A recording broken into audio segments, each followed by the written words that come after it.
c'est révérend pasteur Denis Dalanga, la trompette de l'Éternel. Et maintenant, je suis arrivé comme un homme d'affaires. Je vous ai appelé juste pour faire connaître une pensée qui remonte de mon cœur, celle de réunir tous les hommes d'affaires de la ville, réunir tous les hommes et femmes d'affaires de la ville, afin d'avoir un temps de partager les idées, parce que j'ai compris une chose, c'est derniers temps, tout le monde est en train de pleurer. Les hommes d'affaires de la ville ont investi beaucoup d'argent dans leurs marchandises, mais ils se lèvent chaque matin, aller en ville, au lieu de vendre, mais je constate qu'ils sont allés faire les chats avec leur téléphone toute la journée. Moi, je me suis posé plusieurs questions. Est-ce que c'est normal qu'un homme quitte sa maison, aller en ville pour ne plus vendre? Alors que la Bible dit, tu quitteras ta maison pour la ville afin d'aller travailler. Mais c'est un constat amer, c'est un constat trop amer. J'ai constaté que les gens partent et rentrent à la maison, tu lui demandes qu'est-ce que tu as fait. Il dira je n'ai pas vendu toute la journée. Il y a même des femmes qui disent depuis le matin, je n'ai pas vendu. Il y a une semaine, je ne vends pas. Il y a un mois, je n'ai même pas vendu. Alors que la personne a la responsabilité de payer les loyers. Il a la responsabilité de payer même les travailleurs avec qui il travaille. Mais il n'a pas l'argent de les payer. Ça, c'est quelle sorte de travail? Alors, je voudrais les réunir, étant un homme de Dieu, et leur parler maintenant des business class. Les hommes d'affaires et les femmes d'affaires. Quelles sont la stratégie qu'ils peuvent monter maintenant, surtout dans ces temps ici que nous avons? Quel sera un comportement que les hommes et femmes d'affaires qui nous aiment, malgré les risques de la route, malgré les combats, la bataille de notre province, mais ils se donnent d'aller chercher des choses afin de nous aider. Mais malheureusement, la vente n'est pas telle qu'ils étaient en train d'attendre. Est-ce que la situation ici, dans leur commerce, va changer ou ça va encore s'empurer encore? Alors, je voudrais les réunir afin qu'on ait le temps, qu'on en parle et surtout qu'on ait le temps de la prière. Parce que la Bible dit, celui qui fait un travail sans Dieu, il fait un travail avant. Et aussi, je vais vous dire, dans la ville de Bunia ici, il y a des commerçants, il y a des hommes d'affaires qui fonctionnent chacun à son secret. Ici, dans le monde des affaires, je dis toujours, le monde des affaires, c'est un monde de risques. C'est un monde de compétition. C'est un monde de qui ne risque rien à rien. Et dans ces cercles-là, chacun a son secret. Vous savez qu'il y a des gens ici qui vivent dans la ville. Il est en train de faire son commerce sur une maison où on a bâti sur le corps des hommes. Et toi, tu viens dans cet endroit-là, tu mets ta boutique. Pensez-vous que tu vas réussir? Penses-tu que tu vas réussir? Non, je ne pense pas. Il y a quelqu'un qui a bâti sa maison ici avec une femme. Il a égorgé une femme enceinte. Mais c'est sur ça qu'il a bâti sa galerie. Et toi, tu viens, tu n'as ni Dieu, tu n'as ni gris-gris. Comment tu vas réussir dans ce monde-là? Voilà pourquoi je vais te dire, j'ai besoin de parler avec les hommes et les femmes d'affaires. Je vais les montrer comment réussir malgré les différents combats du commerce. Vous savez, quand Jésus-Christ est arrivé, il a dit une phrase quand on était venu les chercher. Jésus, ton père et ta mère te cherchent. Mais en français courant, on dit, laissez-moi, je fais les affaires de mon père. Mais si on rentre maintenant dans la version anglaise, I'm going to doing the business of my father. C'est-à-dire l'affaire de Dieu, c'est un business, si vous ne le savez pas. C'est une entreprise, l'église est une entreprise. Nous avons des stratégies pour que l'église marche. Laisse-moi te dire une chose.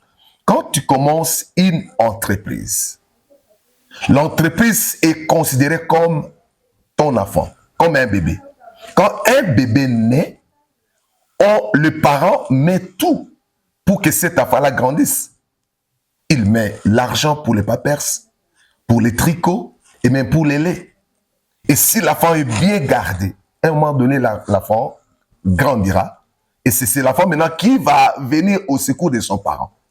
Et quand l'enfant naît, si on ne met pas les moyens pour garder cet enfant-là, l'enfant va mourir.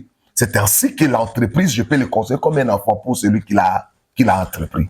Alors, il y a des gens qui commencent les entreprises, mais ils ne s'investissent pas dans cette entreprise-là. Voilà pourquoi tu commences une entreprise, tu ne mets pas le moyen pour cette entreprise, l'entreprise va mourir. C'est comme un enfant qu'on a mis au monde, mais qu'on ne sait pas comment garder ça. Alors, il y a plusieurs choses qui entourent un peu cet événement, que je ne devrais plus les dire maintenant devant ces micros. Je suis en train seulement d'inviter les hommes et femmes d'affaires de venir. Le monde d'aujourd'hui, je te dis, si tu veux réussir, souligner ça, il faut être connecté à un esprit. Si tu n'es pas connecté à un esprit, tu vas échouer. Il y a l'esprit divin et il y a aussi l'esprit démoniaque. Voilà pourquoi ceux qui sont connectés dans les esprits démoniaques réussissent. Mais nous qui disons que nous sommes des dieux, nous sommes des divins, nous ne réussissons pas parce que nous ne savons pas respecter les conditions de la divinité. Voilà la raison qui encadre un peu la conférence que je vais animer le jour suivant. Alors, je vais démasquer plusieurs choses et celui qui sera là, je ne pense pas s'il va échouer encore dans son entreprise. Le monde entier est dirigé par les spirituels. D'ailleurs, la Bible dit, c'est les spirituels qui conduisent les physiques. Et si ton physique n'est pas connecté à la spiritualité, tu as appuyé sur le bouton de l'autodestruction. Voilà pourquoi je dirais à toute personne qui travaille dans le monde des affaires, Kirikiria, venez vous connecter à un esprit. Il y a un esprit. C'est pourquoi nos aïeux savaient cette histoire. En Égypte, il y avait une déesse de la beauté, une déesse du commerce, de l'agriculture, tout ça. Et cette histoire-là existe jusqu'à aujourd'hui. Il faut t'accrocher, même dans le journalisme. Il faut avoir un esprit. Si tu n'as pas un esprit, tu seras ballotté par nous qui avons les esprits. Et je vous dis, j'ai un esprit. Comme c'est la première édition que je vais entrer en contact avec les hommes et femmes d'affaires, les gens diront, bon, lui, il n'est même pas, quelle est son entreprise? Et qu'est-ce qu'il a fait? Il a quel conseil à nous donner? À part le pastorat, je suis licencié à plusieurs domaines. Je ne viens pas seulement avec la spiritualité comme pasteur, mais comme père. Un pasteur, c'est un encadré, c'est comme un père. Alors, je vais déverser ma connaissance dans plusieurs domaines, parce que mon entreprise, j'ai réussi d'abord. Ma famille, c'est une entreprise. Mon église, c'est une entreprise. Ma radio, c'est une entreprise. Tu vois, j'ai plusieurs entreprises que je suis en train de gérer et aucune de ces entreprises n'a échoué. Alors, celui qui veut t'orienter doit être celui qui a réussi dans un domaine. Alors, je voudrais mettre en exergue ma connaissance pour la population de la ville. Et celui qui viendra, je vous rassure, lisez-moi aux lèvres, il n'échouera jamais. Qui est un homme d'affaires? Les gens pensent qu'être un homme d'affaires, c'est avoir les conteneurs. Non. Même une femme qui vend des braises dans l'avenir, c'est une femme d'affaires. Un homme ou une femme d'affaires est toute personne qui fait les commerces. Il faut qu'il fait peut-être le troc, donc il achète et il le vend. C'est cette personne-là que j'appelle homme d'affaires. Alors ne te sous-estime pas. Si tu penses que tu achètes et tu vends, tu es directement dans la liste des hommes d'affaires. Mais surtout que seulement, les niveaux se diffèrent les uns les autres. Mais ne soyez pas complexés de venir. Je vous dis, et il y a Dieu et le Saint-Esprit à moi, j'ai l'esprit supérieur, je peux conduire quelqu'un à faire des choses au-delà de ce qu'il est en train d'attendre.